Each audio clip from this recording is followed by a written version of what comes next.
financial management or in derivatives, futures and options is ஒரு important term. Okay, ஆப்ஷன்ஸ்னால் என்ன sir அப்படின்னு கேட்டிருந்தாங்க students. இது ஒரு இம்பார்ட்டண்ட் டாபிக், 10 நிமிஷம் போகும் மேக்ஸிமம். ஓகேயா, ஆனால் இது தெரிஞ்சு வச்சுன்னா ரொம்ப ரொம்ப யூஸ்ஃபுல்லாக இருக்கும் உங்களுக்கு ஃபைனான்ஸ் மேனேஜ்மெண்ட் புரிஞ்சுக்கிறதுக்கு.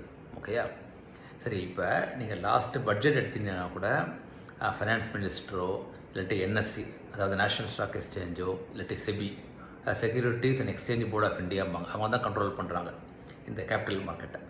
அவங்க எல்லாமும் சொல்லியிருந்தாங்க, நம்மள மாதிரி ஒரு காமன் இன்வெஸ்டர்ஸ் இருக்காங்கல்ல, ரீட்டெயிலர்ஸ் அப்படிம்பாங்க, அவங்க நிறைய மணி லூஸ் பண்ணுறாங்க இந்த ஃபியூச்சர்ஸ் அண்ட் ஆப்ஷன்ஸில் அப்படின்னாங்க. ஸோ அதனால் நான் வந்து ஒரு என்ன சொல்ல, ஒரு அகாடமிக் ஒரு புக்கும் சரி, ஒரு சப்ஜெக்டாகவும் சரி, ஒரு ஜென்ரல் இன்ட்ரெஸ்ட்டாகவும் இந்த நான் வீடியோ உங்களுக்கு நான் ஷேர் பண்ணுறேன். சரியா, சரி, இப்போ என்னங்கிறத பார்க்கலாம். அது ஒரு எக்ஸாம்பிள் எடுத்து நினச்சிக்கோங்க. இப்போ உங்கள்கிட்ட ஒரு பீஸ் ஆஃப் லேண்ட் இருக்குது.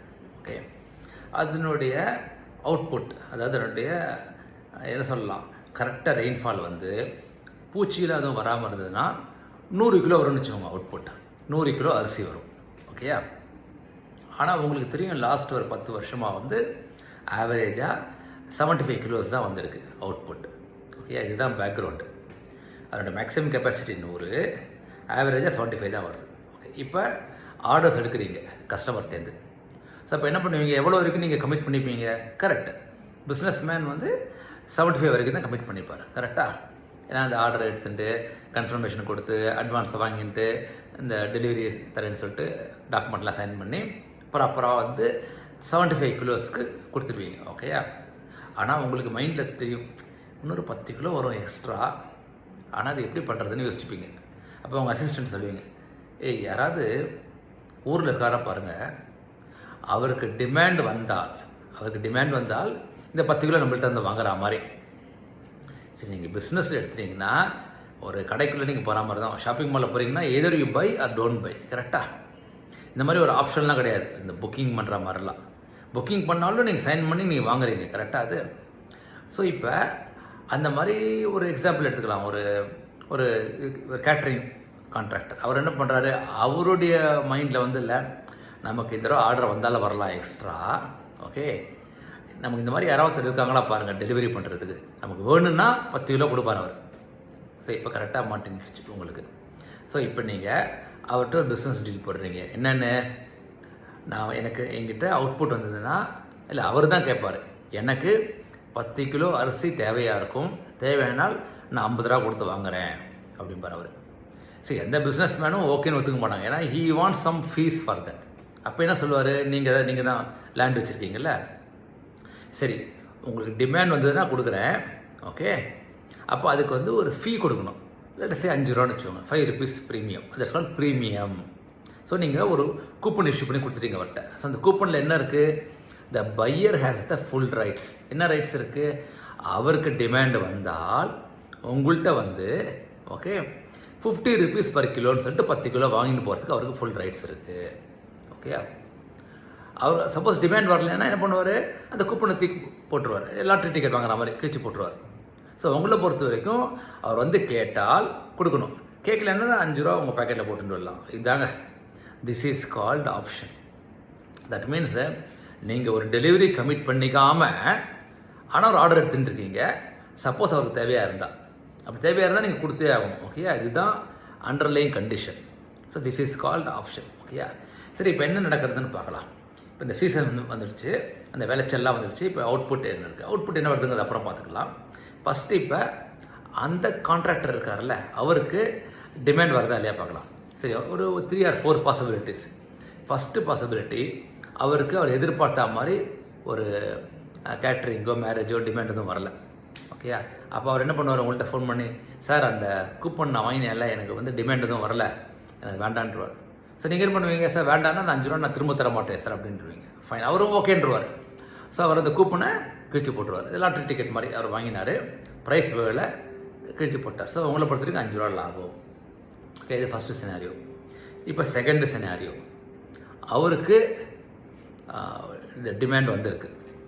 சார் அவருக்கு டிமாண்ட் வரல, இன்னும் டிமாண்ட் வரல. அவர் என்ன சொல்கிறாரு, சார் என் டிமாண்ட் இல்லை சார் அப்படிங்கிறார் அவர். அதே மாதிரி ஃபஸ்ட் சிச்சுவேஷன் மாதிரி. ஆனால் உங்கள்கிட்ட அவுட்புட் இருக்குது. அப்போ நீங்கள் என்ன பண்ணுவீங்க, அந்த 10 கிலோ எக்ஸ்ட்ரா அவுட்புட்டை மார்க்கெட்டில் போய் விற்பீங்க.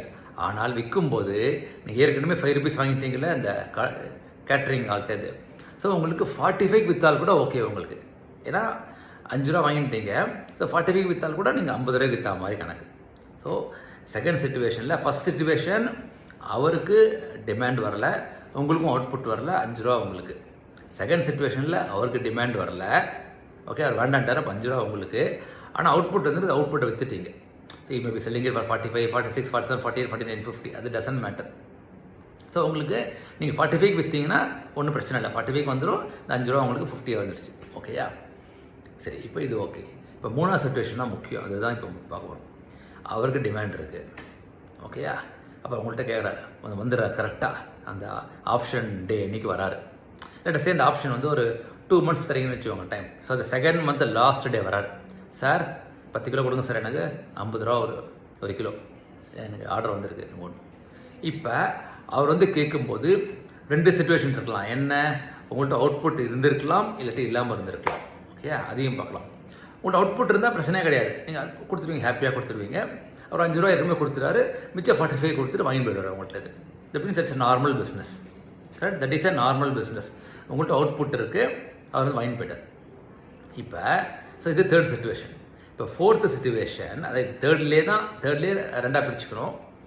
அவருக்கு டிமாண்ட் இருக்குது, ஆனால் உங்கள்கிட்ட அவுட்புட் இல்லை. அதுதான் இப்போ அவுட்புட் இல்லைன்னா என்ன பண்ணுவீங்க, அப்போ பக்கத்து லேண்டு, பக்கத்து ஃபார்ம், பக்கத்து டீலர்கிட்ட வாங்குவீங்க. ஏன்னா உங்கள்கிட்ட அவுட்புட் இல்லைன்னா அப்போ அவங்கள்ட்டையும் அவுட்புட் இல்லாமல் இருக்கலாம், கரெக்டாக? அப்போ ஒரு 54 55 கொடுத்து வாங்கிடுவீங்க. இல்லை சரி 54 ரூபா கொடுத்து வாங்குறீங்கன்னு வச்சுக்கோங்க, ஓகேயா? அப்போ நீங்கள் 4 ரூபா எக்ஸ்ட்ரா பே பண்ணிட்டீங்க, கரெக்டாக? ஏன்னா இவருக்கு 50க்கு தான் விற்க முடியும், ஓகே? ஸோ 54க்கு வாங்கி 50க்கு விற்றீங்க. ஸோ உங்களுக்கு 4 rupees லாஸ், கரெக்டாக? ஸோ இப்போ மொத்த டீலில் பார்த்தீங்கன்னா ஒரு சிச்சுவேஷனில் உங்களுக்கு 4 rupees லாஸு, இன்னொரு சிச்சுவேஷனில் அவருக்கு 5 rupees லாஸ். ஸோ இந்த ரெண்டும் ஏன் சார் அந்த லாஸ் பரவாயில்லையா அப்படின்னு கேட்டிங்கன்னா எப்படின்னு பார்க்கலாம். இப்போ அதுக்கு ஃபஸ்ட்டு அவர் லாஸை பார்க்கலாம். இப்போ இந்த கேட்ரிங் ஆள் பொறுத்த வரைக்கும் இந்த கூப்பனை வாங்காமல் உங்கள்கிட்ட ஒரு 10 கிலோவுக்கு நார்மல் பிஸ்னஸாக பண்ணியிருந்தேன்னா அவருக்கு 50 ரூபா கொடுத்து அந்த அரிசி வேஸ்ட்டாக இருந்திருக்கும், கரெக்டாக? ஏன்னா அவருக்கு டிமாண்ட் இல்லை. ஸோ அவரோட மைண்டில் வந்து இல்லை, அப்பாடா நம்ம வந்து 1 கிலோ 50 ரூபான்னு சொல்லிட்டு 10 கிலோ வாங்காமல் 5 ரூபா தான் கொடுத்தோம் 1 கிலோவுக்கு, ஓகே? அதனால் 5 ரூபாயோட போட்டோம் அப்படின்னு சொல்லிட்டு அவர் விட்டுருவார்.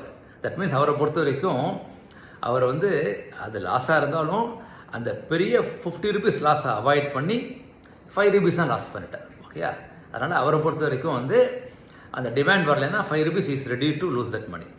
சரி, இப்போ உங்களை பொறுத்த வரைக்கும் நீங்கள் எதுக்காக நீங்கள் மார்க்கெட்டில் வாங்கி இவர்கிட்ட கொடுத்தீங்க, இல்லைன்னா சரி அந்த 10 கிலோவை நீங்கள் நார்மலாக கமிட் பண்ணியிருந்தால், ஓகே, கமிட் பண்ணிட்டு அவுட்புட் வரலைனால், அவுட்புட் வந்தால் பிரச்சனை இல்லை, எதுவுமே சொல்லிட்டோம். அவுட்புட் வந்தால் நீங்கள் விற்றுருவீங்க மார்க்கெட்டில்.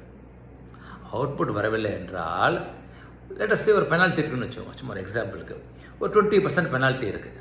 ஏன்னா நீங்கள் ஆர்டர் கமிட் பண்ணிட்டீங்க, உங்களுக்கு அவுட்புட் வரல, ஓகேயா?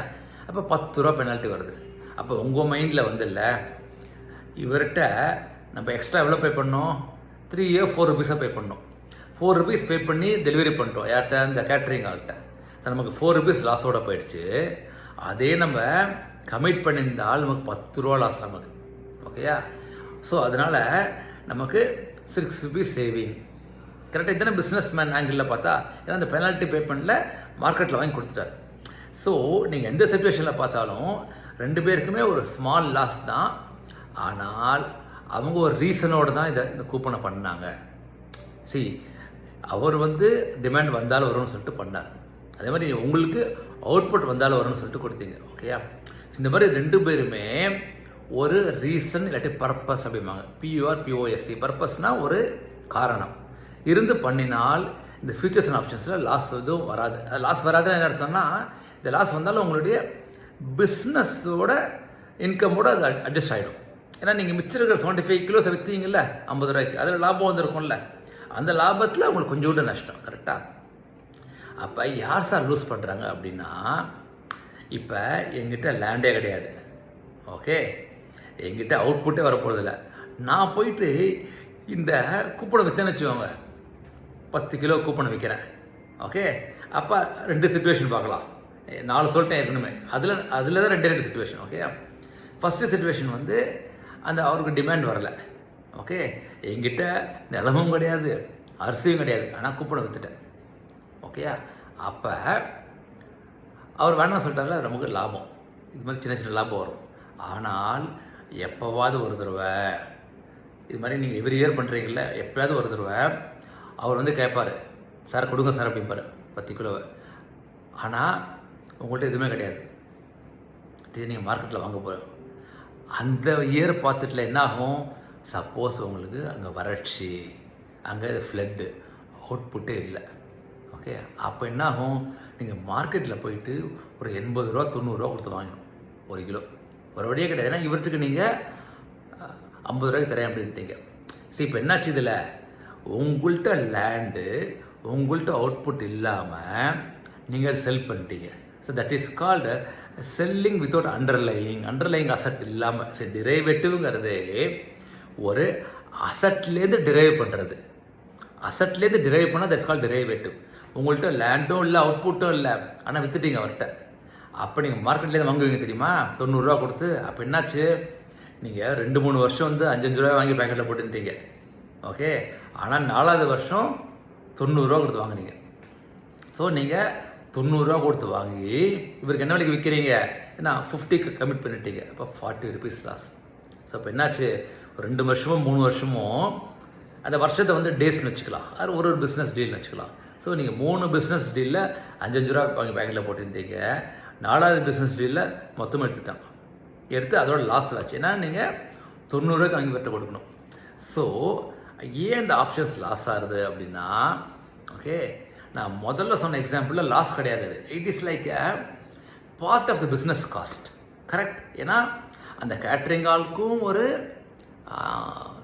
ரீசன் இருக்குது உங்கள்கிட்ட வாங்குறதுக்கு கூப்பினேன். அதுமாதிரி உங்கள்கிட்டையும் பேஸ் அசட் இருக்குது, அவுட்புட் இருக்குது. ஸோ அதை நம்பி தான் நீங்கள் செல் பண்ணுறீங்க. கரெக்டாக. அதனால் 2 பேருக்குமே ஒரு பர்பஸ் இருக்குது. அண்ட் லாஸ் ஆனாலும் கூட that is part of the business, அதை நீங்கள் மேனேஜ் பண்ணிப்பீங்க. ஓகேயா.